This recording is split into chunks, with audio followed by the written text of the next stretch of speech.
Have you ever wondered why corruption is a pervasive issue in many societies, including Indonesia? Today, we delve into a case study that sheds light on this troubling matter.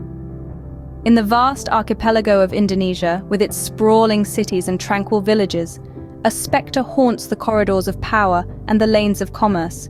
It's the spectre of corruption.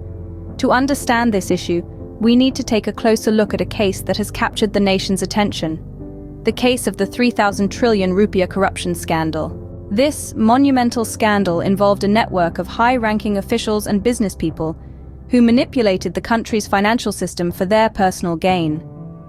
The scale of the corruption was staggering, with an estimated 3,000 trillion rupiah, roughly equivalent to $200 billion, siphoned off from the public funds.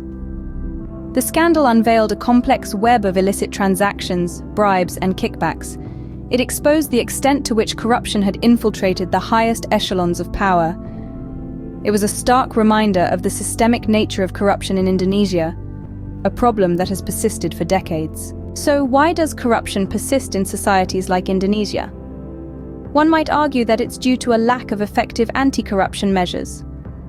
Others might point to a culture of impunity, where the powerful are rarely held accountable for their actions. There's also the issue of weak law enforcement and judicial systems, which often fail to prosecute corruption cases effectively. But the 3,000 trillion rupiah scandal also highlighted another crucial factor: the role of ordinary citizens. Some Indonesians, disillusioned with the system, have turned a blind eye to corruption, viewing it as an inevitable part of life. This attitude, however, only serves to perpetuate the problem.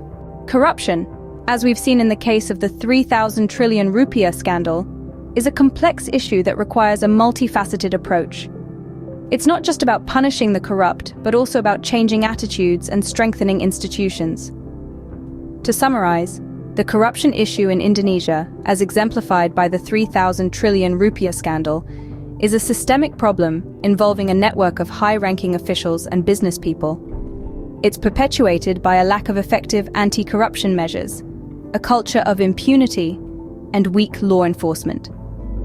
However, the role of ordinary citizens in either perpetuating or combating corruption cannot be underestimated. As we move forward, it's crucial to remember that corruption is not an insurmountable problem. With concerted efforts from all sectors of society, it's possible to curb corruption and foster a fairer, more transparent society. After all, the fight against corruption is not just the responsibility of the government, but of each and every one of us.